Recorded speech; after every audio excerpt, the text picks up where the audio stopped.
Hello everyone. एक बहुत बड़ा सवाल जो हम सभी को है कि आखिर जो जीपैट 2027 होगा, क्या वो हार्ड होगा, क्या उसकी पैटर्न चेंज होगी? क्योंकि हम सभी जानते हैं पीसीआई ने एक नया सिलेबस बनाया है as per the NEP national education policy 2020, जिसके हिसाब से कुछ सब्जेक्ट ऐड हुए हैं, कुछ सब्जेक्ट्स की अदला बदली हुई है, कुछ सब्जेक्ट्स मर्ज हुए हैं। इस वीडियो में do not miss this video, क्योंकि इस वीडियो के अंत तक आपको एक क्लैरिटी आएगी कि जीपैट 2027 के लिए आखिर क्या पढ़ना है, कितना पढ़ना है और कैसे पढ़ना है। Absolutely. So we will be covering as per the new syllabus, new pattern and what will be the subject weightage and strategy. So आप जानते हैं पीसीआई ने सिलेबस चेंज करा है डेफिनेटली, बट सिलेबस को स्ट्रक्चर करा है। पहले काफी क्लटर था, अब जैसे प्रॉपर फ्लो में है। And also some subjects like artificial intelligence is added. तो क्या जीपैट 2027 टफ होगा? क्या उसमें भी एआई आएगा? ये तो क्वेश्चन सभी को है। मार्किंग स्कीम और करिकुलम तो सेम ही रहेगा, 125 क्वेश्चन प्लस 4 माइनस 1। 3 घंटे का पेपर होगा आपका, 500 मार्क्स का computer based test.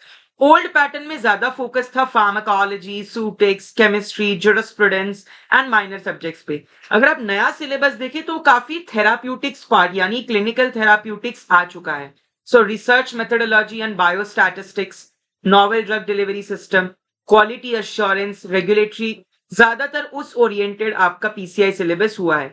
NDDS, scale up, pilot plant, industrial, biostatistics and epidemiological design, research methodology, थोड़े पेशेंट सेंट्रिक थेराप्यूटिक्स, वहां से सवाल आने की बहुत हाई चांसेस है।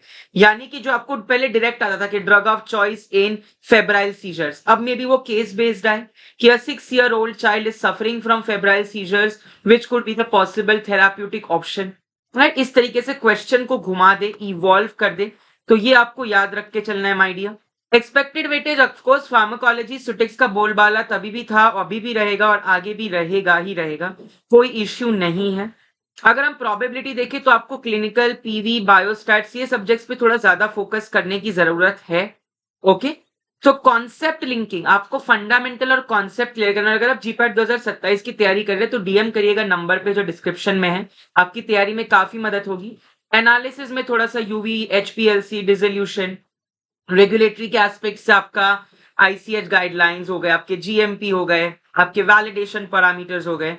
इन शॉर्ट, द सक्सेस मंत्रा और the qualifying strategy will be converting or reading more of your clinical therapeutics, novel drug delivery system, and more of a conceptual based approach rather than a cram up या mug up या रट्टा मारने वाला approach, right? That would be not useful anymore.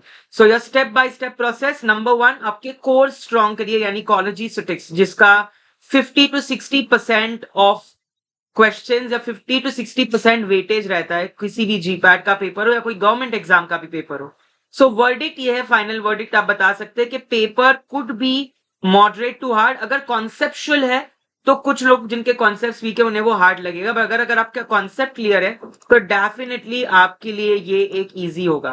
ये जो सवाल है कि will GPAT 2027 be harder as per the new syllabus, new pattern, the new strategy? What could be that strategy? Because after the reconstruction of syllabus, क्या trend होगा, क्या questions कौन से टॉपिक से ज्यादा आएंगे? मैंने आप लोगों को बताया कि पीसीआई के नए करिकुलम में clinical pharmacy, patient centric approach, research methodology, biostatistics ये थोड़े ज्यादा है। द पेपर के chances more of a conceptual based है और फंडामेंटल बेस्ड है एज पर द एनालिसिस। आपको ज्यादा फोकस वहां पे करना है। ये कुछ ऐसे टॉपिक है, स्क्रीनशॉट ले लीजिए जहां से सवाल आपके बनते चलेंगे ड्रग इंटरैक्शंस में, या फिर आपका different primary choice first line drugs पे, करेक्ट, वहां से आपके थोड़े से एपिडेमियोलॉजिकल डिजाइन से।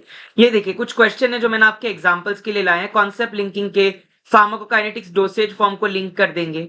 यहाँ पे patient centering approach, renal impairment है तो ऐसा कोई के क्रिएटिनिन क्लियरेंस हो गई, इस तरीके से आपका थोड़ा सा ज्यादा कॉन्सेप्ट बेस्ड आएगा जहां पे आपको थोड़ा दिमाग लगाना पड़ेगा, करेक्ट। तो आप ये सभी को, मैंने सुटिक्स को भी लिंक करा है, कोलोजी को भी लिंक करा है, एनालिसिस को भी लिंक करा है, इंडस्ट्री, रेगुलेटरी, क्वालिटी एश्योरेंस को भी लिंक करा है।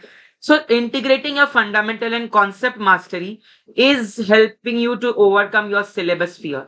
तो पैनिक मत करिएगा कि 2027 में हमारे टाइम पे ऐसा क्यों हुआ, क्यों सिलेबस बदला, अब बदला है तो how will we able to deal it? Because बदल गया है, बट आपका पढ़ने का नजरिया और पढ़ने की क्षमता भी बदल गई है। So upskill yourself, uplift yourself and आज ही आप हमारे कोर्स में भी एनरोल कर सकते हैं, जहाँ पे आपको पूरा का पूरा नए सिलेबस के हिसाब से प्रॉपर पैटर्न मिलेगी, अप्रोप्रिएट इंफॉर्मेशन मिलेगी और जितना हो सके हम आपके लिए बेस्ट से बेस्ट कंटेंट लाएंगे so that you have the complete idea of how to prepare, what to prepare, from where to prepare, and how much to prepare. Stay connected with us for more such upcoming videos. Thank you so much, everyone.